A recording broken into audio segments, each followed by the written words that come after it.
Maybe you've seen the ads. Save 40% on your second night at the hotel. But what the advertising doesn't tell you is that they're going to raise the rate of the hotel on the first and second night before they give you a 40% discount on the second night.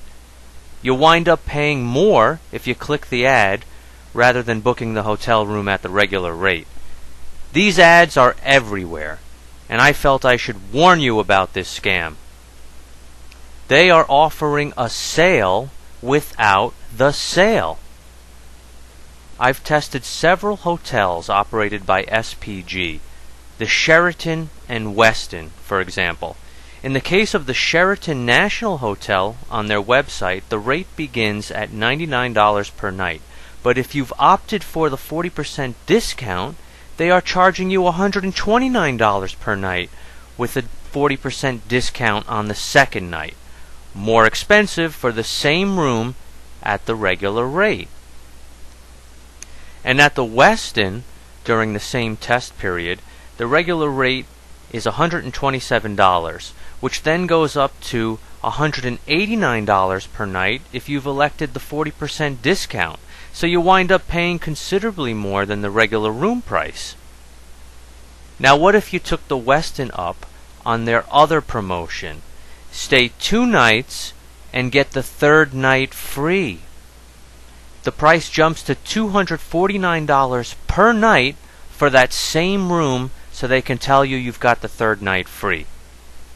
Free is a beautiful word. Don't tarnish it. And if by free the Westin Hotel means we're charging you double, then they should look up the meaning of fraud and scam. This is a large company with major hotel properties clearly ripping off the consumer. They should change their slogan to say, "Why stay at another hotel when we're right here to rip you off?"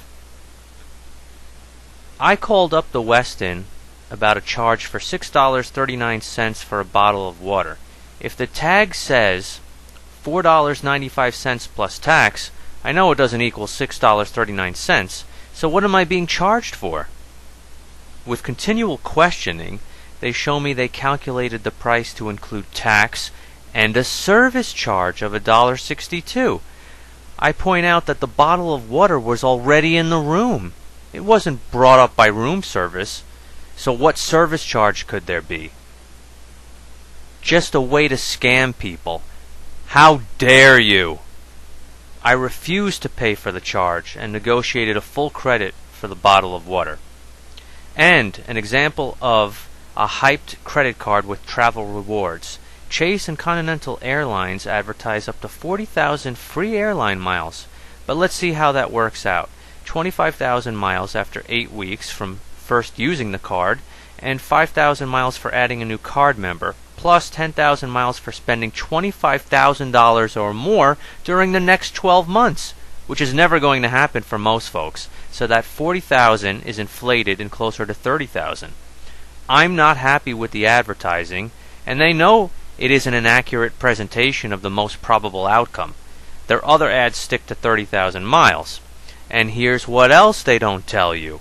Where you once needed 65,000 miles with Continental to qualify for an international flight, you now need 120,000 miles, unless you want to use 65,000 miles for a flight with transfers within their alliance network. They should change their slogan to say, "More free air miles that aren't worth much, now with more inconvenience."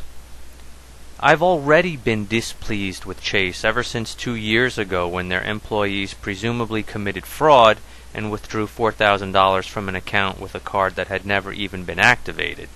They said they needed to investigate, and I suggested they investigate themselves for an inside job. They never reported their findings to me, but that's a story for another time.